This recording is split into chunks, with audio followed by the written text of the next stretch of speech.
భక్తులంతా విరాళాలు వేసుకొని కట్టించే అమ్మవారి గుడికి గోపుర నిర్మాణము ఎంతవరకు వచ్చిందో ఈ వీడియోలో అయితే చూసేయండి.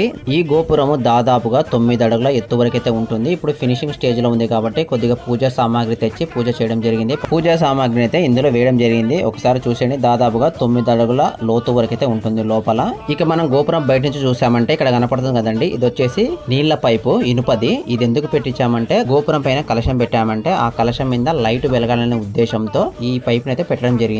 ఈ గోపురం నిర్మాణం అంతా ఈ అన్న చేతిలోనే జరిగింది. ఈ అన్న పేరు వచ్చేసి వీరభద్రుడు. అడ్రస్ వచ్చేసి ఆంధ్రప్రదేశ్ కర్నూలు జిల్లా నన్నూరు అనే ఊరిలో అయితే అన్న ఉంటాడు. పనులు అయితే బాగా చేస్తాడు. ఎవరన్నా గుడికి సంబంధించిన పనులు, ఏదైనా బొమ్మలు వేపించాలన్నా, గుడికి పైన గోపురాలు నిర్మించాలనుకున్నా అన్ననైతే ఒకసారి సంప్రదించండి. పని అయితే బాగా చేస్తాడు. మనకైతే చూసి చాలా తక్కువ బడ్జెట్ లోనే ఈ గోపుర నిర్మాణం అయితే పూర్తి చేయడం జరుగుతుంది. 42,741 రూపాయలోంచి 1,650 రూపాయలు మైనస్ చేస్తే ప్రస్తుతం మన దగ్గర ఉన్న బ్యాలెన్స్ వచ్చేసి 41,091 రూపాయలు అయితే ఉంది. ఇది వచ్చేసి ఐరన్ పైపుకు సంబంధించిన బిల్లు.